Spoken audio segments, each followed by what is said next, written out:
درنو لیدونکو او مینوالو السلام علیکم، وخت مو بخیر. د پوهنې د اتل میا خان اکا په نامه یو ښوونځی جوړیږي.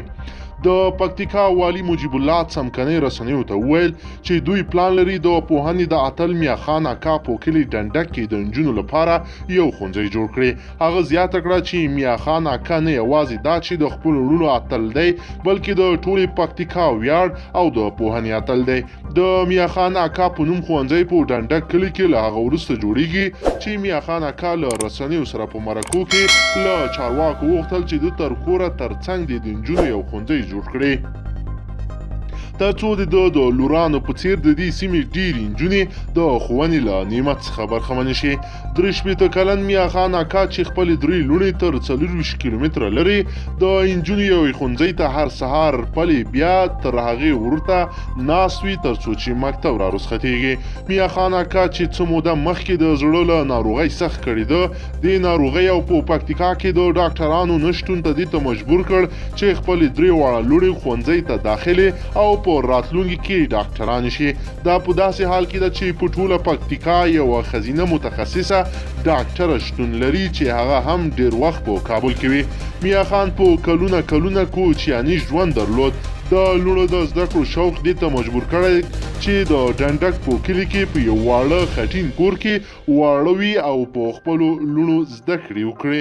میا خان اکا زیاتوي چې 2 لوڼې سارا او روزۍ په 1م ټولګي او جنت په 5م ټولګي زده کړې کوي.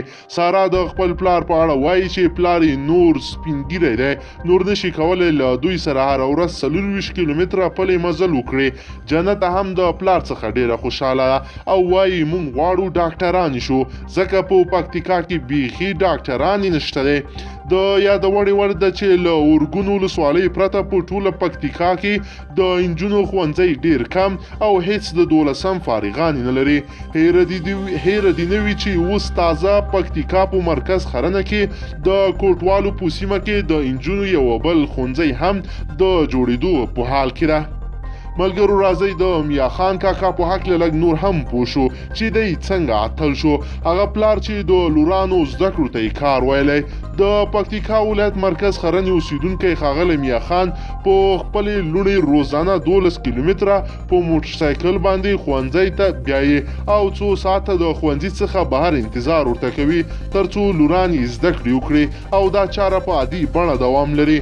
میا خان کاکا وایي خپله مې زده کړې نه دي کړي او ورځې مزدوري کوم، خو د لورانو زده کړو راته ډیره مهمه ښکاري ځکه زمونږ په سیمه کې ښځینه ډاکټره نشته. نو دا زما لویه هیله ده چې په لورانو د زامنو په څیرو لوړې زده کړې وکړم. ښاغلی میا خان اوس مهال د افغانستان لپاره د سویډن کمیټې په مرسته جوړې شوي نورانیه لومړی ښوونځي ته خپلې لورګانې هره ورځ راولي چې دا په یو اطرافي سیمه کې د زده کړو سره د خلکو د مینې لوی ثبوت دی. د یوه لور چې روزۍ نومیږي وایي زه ډیره خوشحاله یم چې زده کړې کوم. سږکال په 6م ټولګي کې یم. زما پلار او یا ورور هره ورځ مونږ په موټرسایکل د مکتب ته راولي او بیا چې کله رخصت شو بیرته مو کور ته بیایي.